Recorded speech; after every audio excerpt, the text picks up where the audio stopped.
Welcome back to our channel. Today we're tackling a big one: how to start a successful business in 10 easy steps. Now, if you think this is just for people with fancy degrees or lots of money, it's not. It's very straightforward and anyone can do this. So it's for anyone with passion and a plan. So we're going to go back to basics. Where do you start? What do you need to know about money, about who's going to buy what you're selling, and how do you make sure to stay on track? So starting a business means being ready to learn, to listen, and to adapt. From the first step of sketching out your ideas on paper to the exciting moment you open for business, we're going to cover what you should be focusing on, and we'll talk about the importance of knowing your customers, keeping your spending in check, and making sure you're always moving forward. So whether you're scribbling notes at your kitchen table or you're already setting up shop, stick around. We're about to break down the process of starting your own business, your own profitable business, and you don't want to miss it. Don't forget to hit the like button if you're excited and subscribe so you don't miss any of our tips. Let's get started. So the first step in the business process is to identify and refine your business idea. This is where you're going to be doing a lot of researching and brainstorming. You're going to identify business ideas based on your skills, your interests, and your market needs, looking for problems that need solutions or areas where current solutions are inadequate. So when you're thinking about starting a business, the first thing you want to do is get a solid idea in place. And you start by looking at what you're good at and what you're actually doing. Then you think about the kinds of problems out there that people need solutions for, especially ones that aren't being addressed well enough by the current products or services. It's all about finding that sweet spot where your interests and the market needs overlap. So once you've got your ideas, you've got to figure out if they're actually viable. This means doing your homework to understand the market demand, checking out the competition, and really being honest about what you can pull off. So this part is crucial because it's not just about having a great idea, it's about having an idea that will work in the real world. And here's where it gets interesting: finding your niche. You want to focus on specific areas where you can really shine. It's like instead of being a small fish in a big pond, you find a smaller pond where you can be a big fish. And this means honing in on a particular group of people who will love what you offer. And it's not just guessing. You've got to test the waters and make sure there's a real demand. And maybe you put up a sample product or set up a basic website to see if people are interested. So step 2 is where you're going to be conducting thorough market research. So once you've got a business idea that you're excited about, the next big step is to figure out who's actually going to buy what you're selling. This is where you get into target market analysis. What you're doing here is painting a picture of your ideal customer.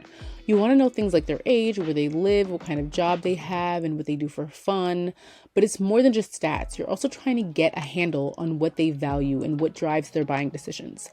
Then there's competitive analysis. Think of it like doing a reckon on the other players in your space. You need to know who you're up against, right? So you dig into what they're good at and where they might be dropping the ball. It's all about understanding how they're positioning themselves in the market. Are they the luxury choice, the cheap option, or the most convenient? Knowing this helps you figure out where you can fit in and how you can stand out. And you can't forget about keeping an eye on the bigger picture. That's the market trends. These are the shifts and changes in your industry that could shake things up. It could be new technology, a change in laws, or even a shift in what consumers care about. Staying on top of these trends means you won't be caught off guard, and you can even use them to your advantage. So you've got to know your customers inside out, understand your competition like you're a coach studying game tapes, and always have one ear to the ground to catch the rumblings of the next big thing in your industry. This is how you're going to set yourself up, not just to play the game, but to win it.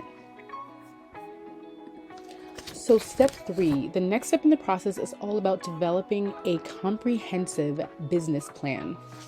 So you're going to start with the executive summary. This is the hook, the elevator pitch. You've got to make it sharp and engaging. It's a snapshot of your business idea that covers the who, the what, the when, the where, and the why. And it's what you use to get investors or partners excited about your vision. Next up, you got the business description. This is where you dive into the details.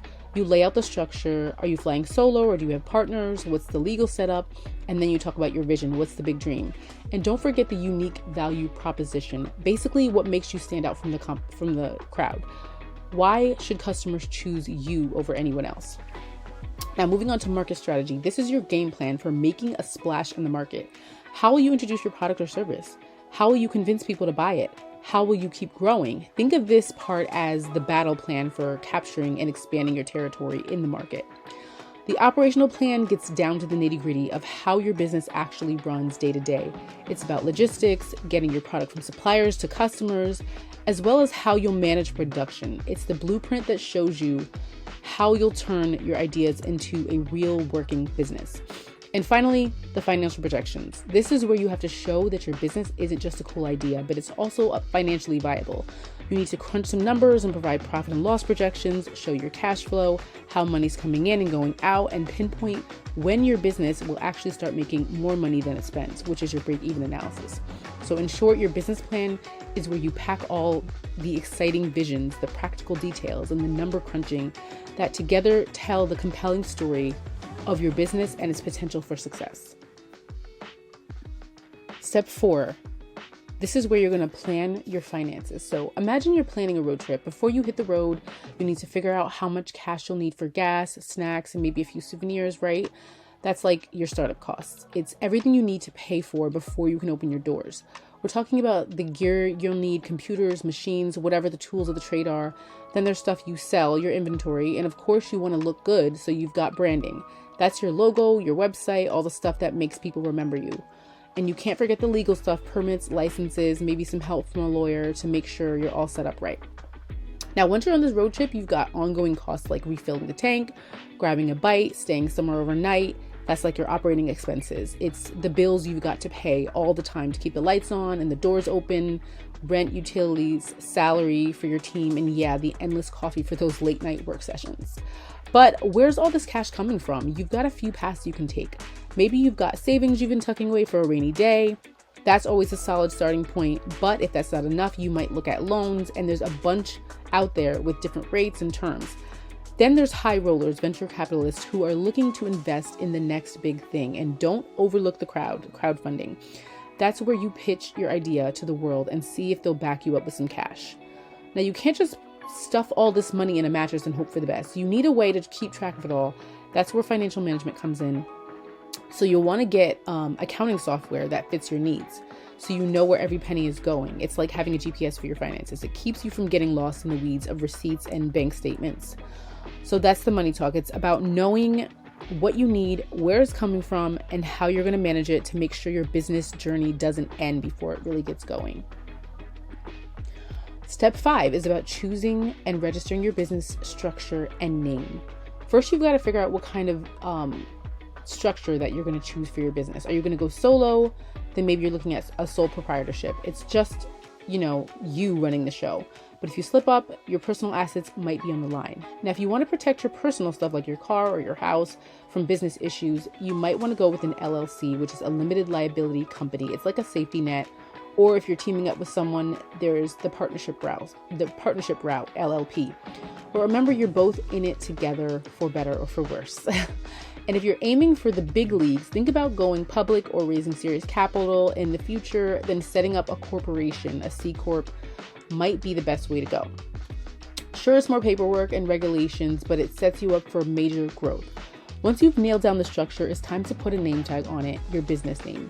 This isn't just any old name. It's a huge part of your identity. You want something that sticks, something that has the .com available so you can snag the web domain, and you don't want to step on any toes. So a quick check to make sure you're not infringing on any trademarks is a must. So you're picking out the framework that supports everything your business does and slapping on a name that's going to stick in people's heads. It's a bit like choosing a character in a video game. You want the right combination of skills and a name that's going to pack some punch to it. Make sure that the type of business that you're starting, you have the necessary licenses and permits for the specific type of business that you're starting. Step 6, set up your business location and operations. Now, I know you've heard the term location, and that cannot be more true when it comes to business and real estate. So think of your business like planting a tree. You wouldn't just throw seeds into the wind and hope for the best, right? You got to find the perfect spot for it to grow. That's choosing your location. You want a place that makes sense for your business. Where where your customers can easily find you and you can get what you need from your suppliers without a hassle. And of course, it's got to fit in your budget. Prime real estate is great, but not if it bankrupts you before you open your doors. So once you've got your little path of earth, it's time to think about the roots and the branches. That's your operational infrastructure. How will you get your product made? Are you assembling it yourself or do you have a factory? How will you get it from there to the customer? And when your customers have questions, who's going to answer the phone? This is the backbone of your business. It's about setting up systems that can handle everything from a seedling of an order to a full-blown forest of demand. So picking the right spot for your business and laying down the roots of operation are key. Do it right, and you have a sturdy tree that can weather any storm. Step 7 is understanding and planning for tax obligations. Okay, so when you start a new game and you have to create a profile before you can start playing. That's kind of like getting your business tax ID. It's called an employer identification number, or EIN number for short. You'll need this number for pretty much everything tax related because it's how the IRS keeps tabs on your business. And it's like your business's social security number. You'll use it to report your taxes at the federal level and sometimes for state and local taxes too, depending on what state you live in. Getting one is actually one of the first real steps in making your business legit. So now let's talk about record keeping. If your business was a body, record keeping would be like the memory. You need a solid system to keep track of all the money coming in and going out. Think of it as the ultimate organizer for your finances, keeping all your receipts, invoices, and bank statements in check. Good record keeping is like having a diary that can save you from a lot of headaches when tax season rolls around. And here's a pro tip: don't try to become a tax expert overnight. Taxes can be a maze, and it's totally okay for you to ask for directions. That's where a tax professional or accountant comes in.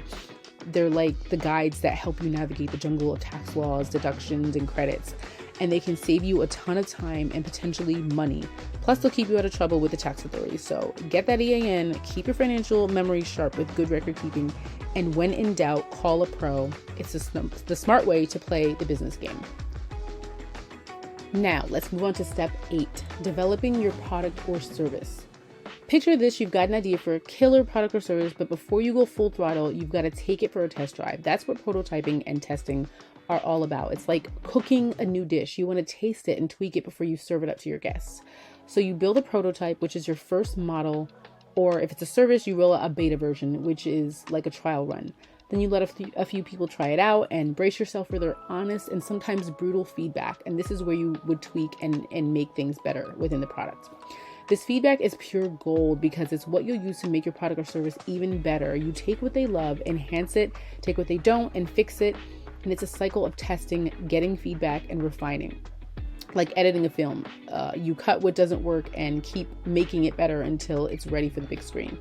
Now, while you're perfecting your masterpiece, you can't forget about the folks who help you bring it to life, your suppliers and manufacturers.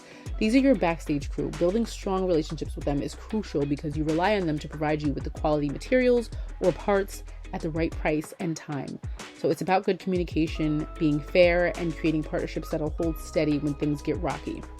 So overall, step 8 is about designing, testing, tweaking, and teaming up with the right people who can supply you with what you need to make it happen. Nail this and you're on your way to launching something that's not just good, but great. Step 9, launch marketing and branding initiatives. Now, this is where a lot of people go wrong in their businesses because they don't have the tools to successfully market and brand their business, and they end up failing miserably. And they may have a good product, but somehow they just haven't, they haven't learned how to market correctly, and they haven't branded their business properly, and they end up stuck. So picture this: you got an idea for a killer product or service. Before you go full throttle, you've got to take it for a test drive. So moving on to step 9, imagine your business is a person. Now, how do you want the world to see this person? That's where branding comes into play. It's about crafting the personality of your business. You pick a logo that's like the face, recognizable and inviting. The color scheme and designs are the clothes. Making a statement without saying a word. And the brand voice, that's how your business talks in ads, on social media, and even in emails. It's got to be consistent, whether it's friendly, professional, quirky, or whatever fits your vibe. It's all about creating an identity that people can relate to and remember. Now let's talk about getting the word out. That's your marketing strategy. It's like deciding the best places and ways to introduce your business person to the world. Will you go digital through social media, search engine optimization, and content like blogs or videos, or maybe some good old-fashioned billboards or flyers? More than likely, it's a mix tailored to where your future fans hang out. But where do people go when they want to learn more? To your website? Of course. It's your business's home online. You want it to look sharp, load fast, and be easy for people to find what they're looking for, whether it's on a computer or on their phone. Think of it like a digital storefront. It's got to be welcoming and helpful. And you got to be social in this digital age, right? That's where your social media platforms come in. Choose the ones where your customers are likely to hang out and start conversations. Share insights and maybe even a meme or two, as long as it fits with the brand personality you've crafted. In a nutshell, it's about creating an awesome personality for your business, planning the best ways to show it off, and making sure it's easy for people to find and engage with online. Step 10 is all about monitoring, adapting, and growing. Think of your business like a living, breathing creature. To make sure it's healthy and thriving, you need to keep an eye on its vitals. That's what performance tracking is all about. You set up some key performance indicators, or KPIs for short, which are like the business's pulse, temperature, and blood pressure. They tell you things like how many sales you're making, how much you're spending, and how much profit you're actually taking home. And then there are the financial statements. They're like the full medical chart, detailing the financial health of your business. But a business doesn't live in a bubble. It lives off its customers. So you've got to listen to what they're saying. That's where customer feedback comes in. It's like having a conversation with your business's environment. What do customers love? What could be better? This feedback is priceless because it comes straight from people who keep the lights on, your customers. Now here's the real trick. Taking all those vitals and feedback and using them to grow and get better. Adaptation is key. Maybe the market shifts, like a new trend pops up, or maybe your customers tell you they need something you're not offering yet, but you've got to be ready to pivot, to tweak your strategy and operations, and sometimes even overhaul parts of the business to stay on top of the game. It's like evolution. You adapt or you get left behind, kind of like Blockbuster. Netflix overtook Blockbuster because Blockbuster didn't adapt to the changing trends. So in simple terms, keep a close watch on how your business is doing. Always listen to the people you're serving and be bold enough to change course when you need to. And that's how you grow and keep winning.